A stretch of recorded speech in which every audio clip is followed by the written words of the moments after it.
Bonsoir.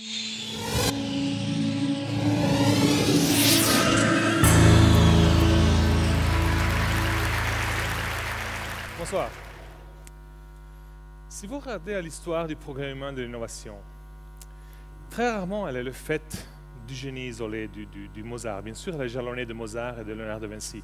Mais en réalité, son moteur est surtout des gens qui collaborent, qui travaillent ensemble, ou qui se font de la concurrence, des idées qui se rencontrent et qui s'entrechoquent, et qui produisent de nouvelles idées, meilleures, plus développées, plus avancées. Mais la condition pour cela, c'est que les idées puissent puissent voyager largement, puissent circuler librement, de façon ouverte. Comme ça, elles se rencontrent et elles produisent de nouvelles idées. Et ça, c'est vraiment la préoccupation quotidienne qu'on a à TED. Comment est-ce qu'on peut aider les bonnes idées à circuler le plus largement et ouvertement possible?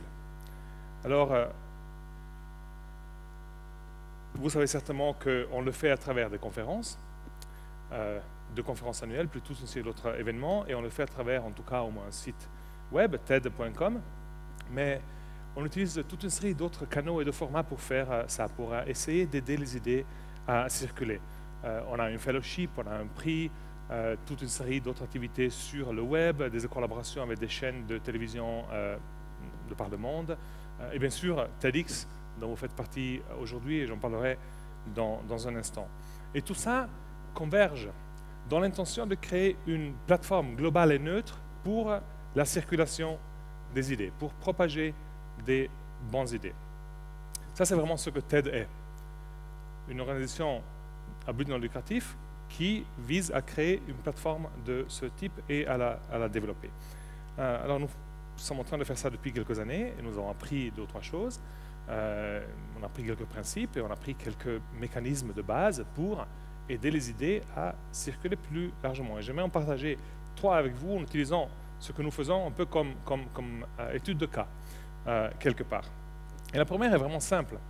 Il s'agit de favoriser l'accès à ces idées en baissant les barrières qui se posent pour les gens, par exemple, qui ne parlent pas une langue spécifique. Si vous allez sur le site de TED, il y a tout juste 18 mois, vous aurez vu ça. La phrase tout en haut dit Remarkable talks, riveting talks by remarkable people free to the world. Et en fait, les speeches étaient déjà là, ils sont toujours. Ils étaient déjà gratuits, ils le sont toujours. Mais ils n'étaient pas exactement to the world, ils n'étaient pas exactement pour tout le monde. Parce qu'ils étaient tous uniquement en anglais.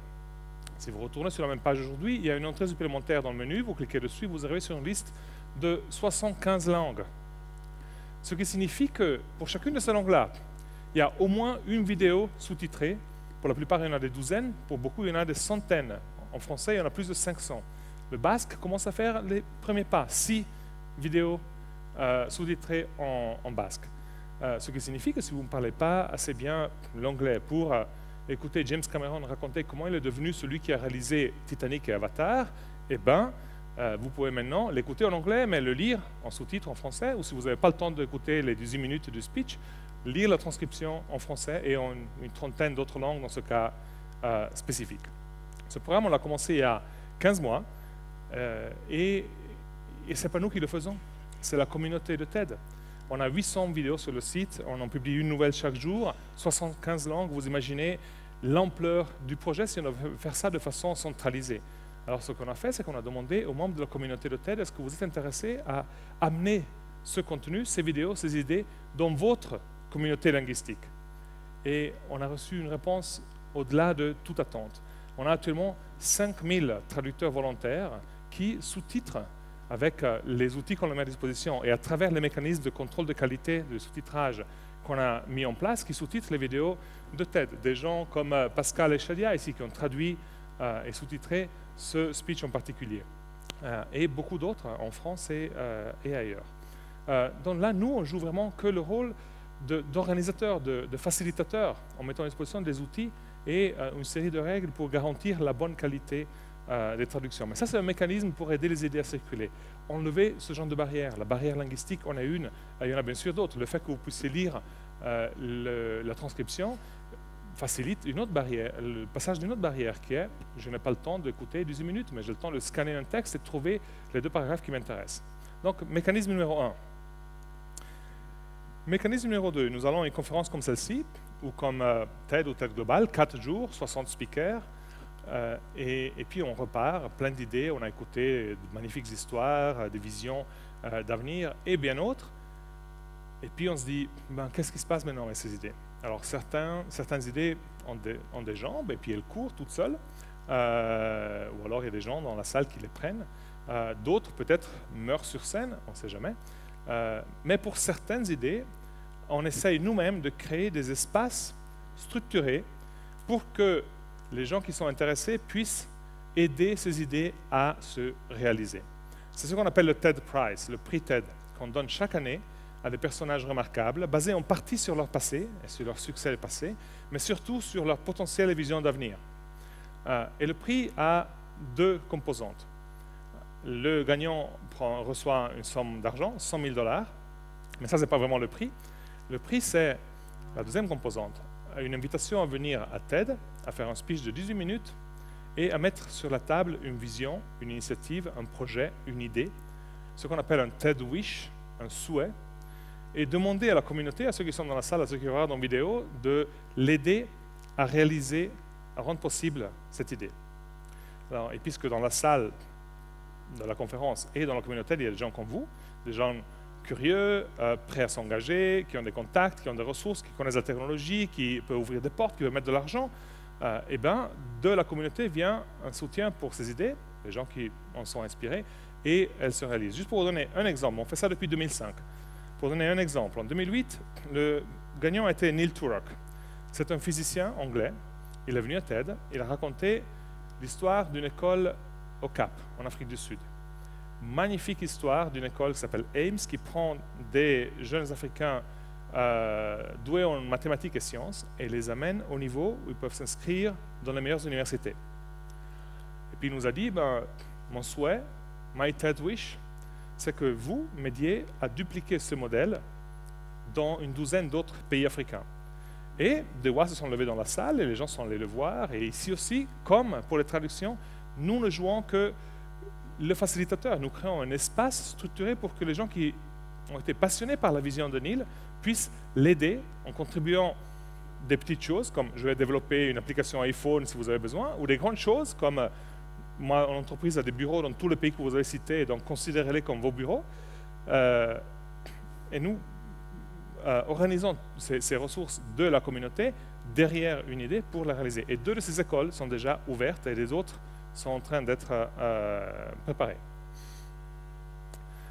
Et puis, je commence à citer le gagnant de l'année prochaine, du dernier TED Prize, parce que c'est un Français. Il n'a pas encore exprimé son projet. Il va le faire le 1er mars à TED, mais on a annoncé son nom il y a 2 semaines. C'est l'artiste JR, dont personne ne connaît le nom. Mais tout le monde connaît ses projets de street art, provocateur, iconoclaste. C'est un gagnant insolite pour TED, parce que jusqu'ici, on a surtout privilégié les scientifiques. Mais c'est un gagnant aussi qui s'inscrit dans un filon de réflexion de TED qui est d'inciter les gens à regarder au monde d'une perspective différente. Et fort probablement, son projet, qu'on va travailler avec lui d'ici au mois de mars, quand qu'il va l'annoncer, aura à faire certainement avec ce type d'intervention artistique. Localement, globalement, on verra bien. 3e élément, pour aider les idées à circuler, c'est la démocratisation. Non pas des idées, mais des outils de la plateforme pour les faire circuler. Et c'est bien sûr TEDx.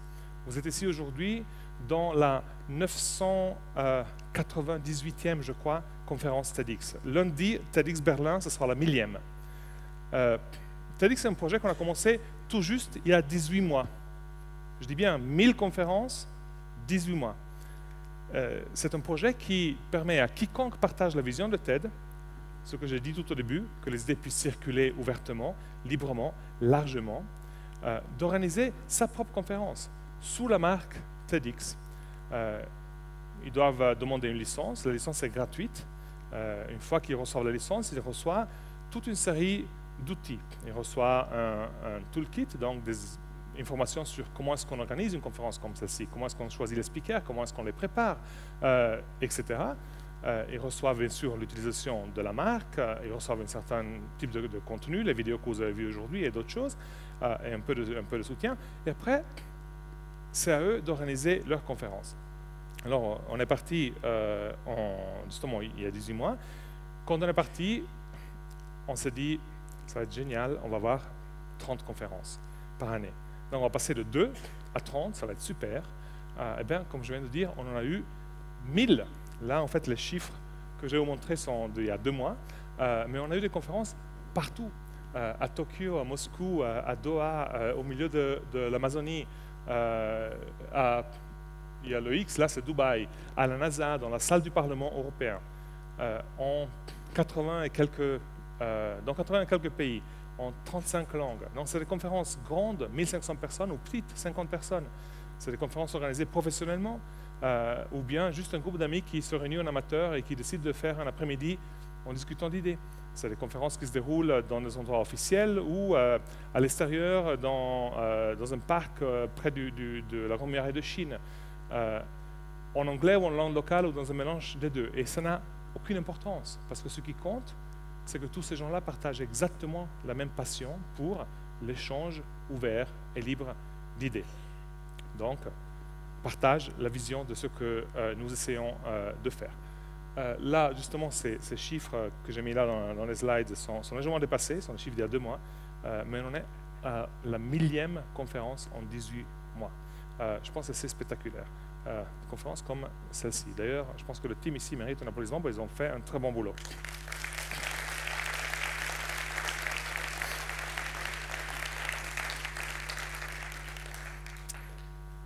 Et TEDx est arrivé dans des endroits qu'on ne s'attendait pas du tout. Ça, c'est Kibera. C'est la plus grande bidonville d'Afrique. On dit qu'1 million de personnes y vivent. C'est à côté de Nairobi. Et là, au milieu, quelque part, il y a une petite église. Et dans cette église, au mois d'août l'année passée, il y a eu le premier TEDx Kibera. Ce jeune homme s'appelle Tony Ndungo, c'est un entrepreneur. Il s'occupe de logiciels pour téléphone mobile. C'est un des co-organisateurs. Il est venu raconter son histoire et son expérience d'entrepreneur, jeune entrepreneur aujourd'hui en Afrique. Il y a eu 2 ou 3 autres speakers. Ils ont montré 2 ou 3 vidéos. Une 50aine de personnes ont participé à la conférence. Et depuis, ils ont déjà fait une 2e. Ils se sont connectés avec nous lors d'une de nos conférences pour la voir en webcast. Et TEDx Kibera est en train de devenir un peu le point de rencontre de tous ceux qui sont intéressés à l'innovation à Kibera, parce qu'il y a beaucoup d'innovation à Kibera, malgré le fait que c'est une bidonville, et nous, occidentaux, on a une certaine vision des bidonvilles qui n'a pas tout à fait en cohérence avec le mot innovation, mais je vous assure, il y en a beaucoup.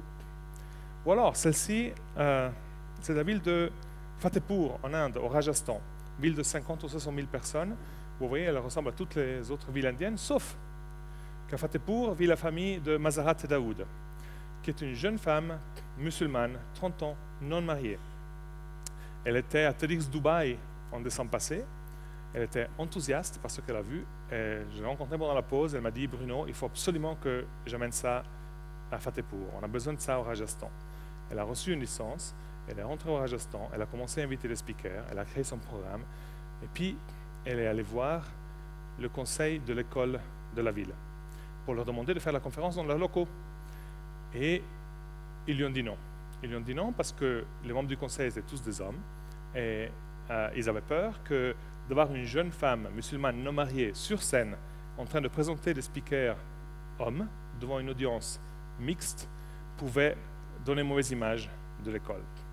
Elle ne s'est pas perdue d'âme, elle est allée voir le directeur de l'école Indie en lui demandant ses locaux. Et lui, il a dit oui. Et en janvier passé, 1000 personnes se sont pointées sous la tente de TEDx Chakravarti. Et là, c'est Mazarat qui introduit ces speakers. Ou alors, dernier exemple, juste il y a 2 semaines, à Jérusalem, TEDx Holy Land. Une femme israélienne, Liat Aronson, et une femme palestinienne, Anan Katan, qui ne se connaissaient pas du tout, qui se rencontrent à TED Inde, la conférence que nous avons faite en Inde l'année passée, et qui découvrent qu'aucune des deux ne connaissait quelqu'un de l'autre côté. Les Israéliennes n'avaient pas d'amis ni de connaissances palestiniennes et vice-versa. Elles deviennent amies et copines, elles décident de faire quelque chose ensemble, de le faire à Jérusalem. Et le résultat, c'est une conférence il y a 2 semaines avec 12 speakers, que des femmes, des Israéliennes arabes, des Palestiniennes, même une bédouine, pour discuter non seulement du processus de paix, mais de la problématique de l'éducation ou de design durable et de choses comme ça dans la région. Un événement absolument fabuleux. Donc vous voyez, ça c'est juste 3 exemples, je pourrais en donner 50 autres, de la façon dont le format de TEDx a aidé et facilité la création de ces discussions et de ces conversations un peu partout autour du monde. Et tout ça, pour nous à TED, va un peu sous le nom de ce qu'on a commencé à appeler l'ouverture radicale, radical openness, qui est forcément l'idée que si vous prenez tout ce que vous avez toujours considéré en tant qu'organisation comme votre bien le plus précieux, c'est-à-dire votre marque, vos contenus, vos méthodes, la façon dont vous faites les choses, et vous le donnez, si possible gratuitement et ouvertement, aux membres de votre communauté, ce qui vous revient en retour, c'est la passion de milliers de gens qui vous aident à les rendre meilleurs et encore plus forts. Et ça, c'est quelque chose que nous vivons tous les jours à TED, et c'est extraordinaire, parce que nous sommes entourés d'une communauté extraordinaire, mais c'est le cas pour beaucoup d'organisations. Il faut simplement aller vers cette communauté et utiliser ce type d'approche. Donc, mon mot de la fin, soyez ouverts, soyez radicaux dans votre ouverture, n'ayez pas peur d'une histoire qui est bien racontée et d'une vision qui est partagée avec passion. Merci beaucoup. Merci.